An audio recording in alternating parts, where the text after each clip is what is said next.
Salut tout le monde, j'espère que vous allez bien. Dans la vidéo d'aujourd'hui, j'avais envie de tester avec vous le fond de teint Serum Foundation de The Ordinary. Donc je ne l'ai pas du tout ouvert, j'avais vraiment envie de le tester en vidéo et faire une première impression, voir comment il tient, comment il couvre, etc. J'avais vraiment envie de changer de mon fond de teint ELF parce que au début je l'aimais beaucoup, mais aujourd'hui c'est plus le fond de teint que j'ai envie de mettre parce que je trouve qu'il marque vraiment mes zones de sécheresse. Et comme les beaux jours arrivent, bon ça se voit pas aujourd'hui, le temps est catastrophique. En ce moment j'ai envie d'un fond de teint beaucoup plus naturel, notamment pour l'été qui arrive, les beaux jours, etc. J'avais vraiment envie d'un fond de teint qui me fasse un peu un effet seconde peau, qui me fasse une plus belle peau, mais que ça se voit pas que j'ai mis de fond de teint en fait. Tout en espérant qu'il camoufle quand même mes rougeurs, mais c'est ce qu'on va voir du coup ensemble. J'ai installé une caméra à côté pour avoir un second plan, pour faire un petit peu un zoom sur le rendu sur la peau. J'espère que ça va fonctionner parce que c'est pas non plus une caméra extraordinaire. Si jamais je vois que le résultat est pas ouf au montage, je le mettrai pas du tout. Donc si vous voyez pas d'autres plans, c'est que c'était pas terrible. Donc voilà, ça filme des deux côtés normalement. Donc du coup, je prends mon fond de teint. Donc je vais vous lire le descriptif sur l'emballage. Donc c'est un fond de teint fluide à couvrance naturelle qui atténue les tonalités indésirables et réduit visiblement les imperfections. Donc c'est ce qu'on va voir tout de suite, puisque moi j'ai pas la peau parfaite, hein. J'ai beaucoup de cicatrices d'acné. Aujourd'hui par chance j'ai pas le gros bouton à camoufler, donc de ce côté là ça devrait aller. Mais voilà, j'ai quand même plusieurs rougeurs un petit peu partout. Donc on va voir si ça réduit vraiment les imperfections ou pas. Voilà, donc c'est le fond de teint sérum, il se présente comme ceci. Je l'ai pris en teinte 1.2N. Au niveau de la couleur je sais pas trop, j'espère que ça va aller, ça a l'air. J'ai regardé un petit peu plusieurs vidéos sur YouTube pour comparer les couleurs et celle-là m'a l'air correcte. En tout cas comparée à ma ELF, la teinte elle est pas trop mal. Donc on va essayer ça, j'espère qu'elle est pas trop foncée. Alors qu'est-ce qu'ils disent? Est-ce qu'il y a une façon de l'appliquer? Oui. Alors, agiter avant emploi, déposer une petite quantité dans la paume ou sur le dos de la main, appliquer délicatement sur le visage, de préférence du centre vers l'extérieur du visage. Donc moi j'ai envie de faire un côté au pinceau et un côté à l'éponge, comme ça on va se rendre compte est-ce que c'est plus couvrant avec l'éponge ou non. Alors je n'ai pas appliqué de base sur ma peau, j'ai vraiment envie qu'on se rende compte de la tenue du fond de teint en lui-même, sans base, sans rien, puisque peut-être que vous regardez cette vidéo et que vous n'avez pas de base chez vous, donc j'ai vraiment envie de tester sans. Si vous avez une base chez vous, vous mettez votre base habituelle, mais voilà, j'ai pas envie de fausser le truc avec une base. Je pense que je vais faire ce côté-là au pinceau, comme ça vous allez bien vous rendre compte si oui ou non il camoufle bien avec un pinceau, parce que bon ben du coup c'est pareil, vous n'avez pas forcément tous l'habitude de vous maquiller avec une éponge, donc comme ça bon, vous vous rendez compte si avec un pinceau ça suffit pour bien camoufler. Et je ferai ce côté là du coup avec l'éponge, puisque de toute façon j'ai aussi des imperfections, j'ai une brûlure à cause de mes lunettes. Et rien ne va avec ma peau en ce moment, mais bon, écoutez, on va faire avec. Donc il faut le secouer, secouons-le. Donc ils disent d'en mettre sur le dos de la main ou sur la paume de la main pour l'appliquer. Donc c'est parti, je vais en mettre sur le dos de ma main. Ah, attendez, ça va être... Ah oui, voilà. C'est mieux comme ça. Ok, j'ai mis 2 pompes. Ça m'a l'air un petit peu foncé quand même.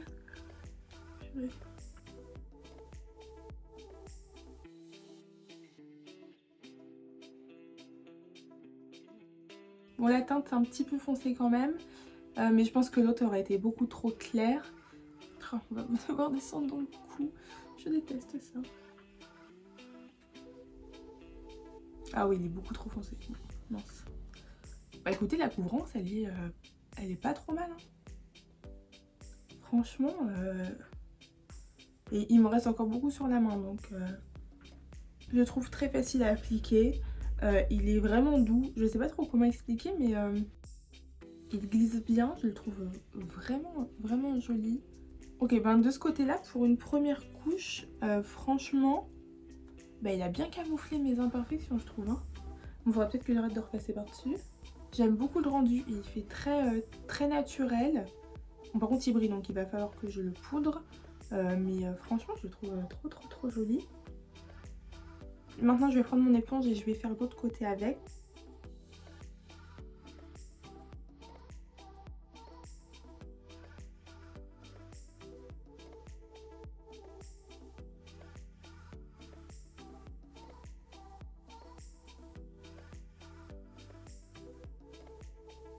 Voilà l'éponge, ce que ça donne. Je le trouve pas spécialement beaucoup plus couvrant à l'éponge.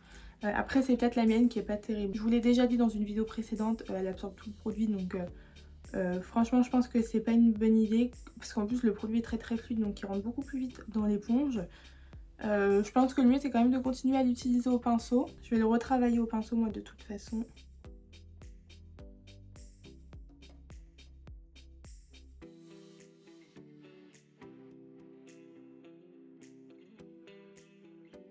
Ouais, franchement, je préfère 1000 fois le rendu au pinceau qu'à l'éponge. Bon, malheureusement, il est trop foncé. Enfin voilà, vous voyez bien, même là, entre là et là, il y a quand même une démarcation. Donc, à moins de mettre un col roulé, franchement, je vais pas me mettre du fond de teint jusqu'à je ne sais où. Honnêtement, sur mon visage, ça me choque pas. Enfin, je veux dire, en tout cas, au miroir, j'ai pas l'air orange. Alors en caméra, je sais pas, peut-être que c'est catastrophique. Mais au miroir, franchement, ça va.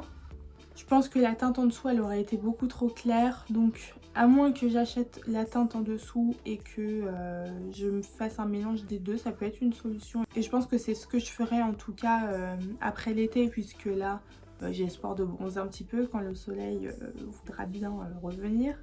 Donc, je pense que cet été, ça va être parfait. Pour l'instant, je ne suis pas bronzée, donc c'est vrai que voilà, la teinte elle est pas parfaite, mais je pense que cet été ça ira.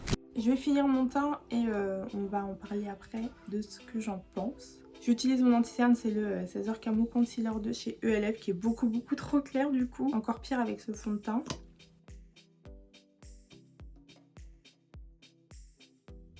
Je vais prendre mon pinceau au teint pour appliquer mon fond de teint. Au moment ça va se mélanger avec le fond de teint.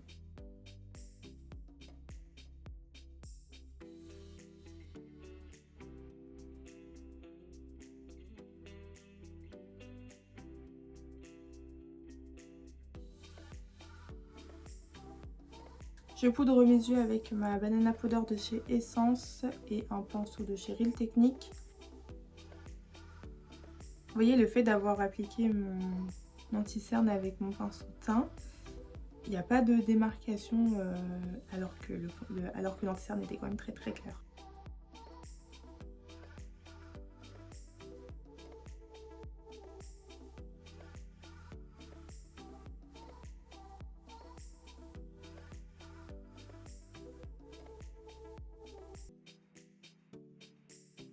Pour fixer mon teint, je prends ma poudre Halo Glow de chez ELF en teinte light.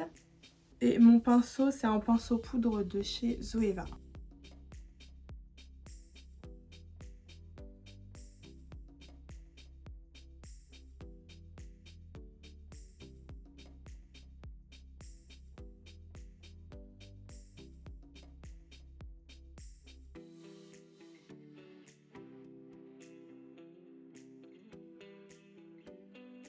Voilà, donc j'ai poudré mon teint, j'ai mis mon anti-cerne, j'ai tout fixé. Donc franchement, ce que j'en pense au niveau du rendu, je trouve ça très joli, ça fait très naturel. Vraiment l'effet seconde peau, je le trouve très joli. Au niveau des imperfections, il les a globalement réduites. Après voilà, j'ai des rougeurs un peu plus intenses que d'autres et notamment celle-ci, voilà, ça se voit encore. Mais j'ai pas voulu ajouter d'autres produits comme du concealer dessus puisque je veux vraiment voir l'évolution du fond de teint seul et rien appliquer d'autre par-dessus. Par la suite, quand je l'utiliserai, je rajouterai du correcteur par-dessus, mais vraiment localement sur les zones qui en ont besoin. En fait, c'est ça que je voulais, c'est avoir un fond de teint vraiment naturel et si besoin rajouter du correcteur sur les zones mais vraiment localement et arrêter de rajouter des couches de fond de teint pour vraiment que tout soit camouflé. Donc voilà, c'est pour ça que j'avais envie de changer un peu de fond de teint et de trouver un truc un peu plus léger. Mais alors, vous voyez, il est très fluide, il s'applique vraiment facilement, il glisse sur la peau, mais franchement au niveau de l'application il est top. Et puis vous avez vu qu'au niveau de la couvrance il est vraiment très bien aussi. Franchement je suis un peu bluffée parce que en général ce genre de fond de teint, la couvrance elle est pas terrible. Et là, franchement, nickel. Moi, comme je cherchais un fond de teint qui ne marquait pas mes zones de sécheresse, etc., ou qui n'asséchait pas plus ma peau qu'elle ne l'était déjà, il y a beaucoup de personnes qui conseillaient le fond de teint sérum de The Ordinary. Et du coup, je me suis dit, ok, ben, pour le prix, je vais essayer parce qu'il est vraiment pas cher. Je crois que je ne l'ai pas précisé, il est entre 6 € et 7,50 € je crois, ça dépend des sites. Franchement, pour un fond de teint, j'ai eu des fonds de teint beaucoup plus chers et qui ne faisaient même pas le taf. Donc pour allez, 7,50 € grand max.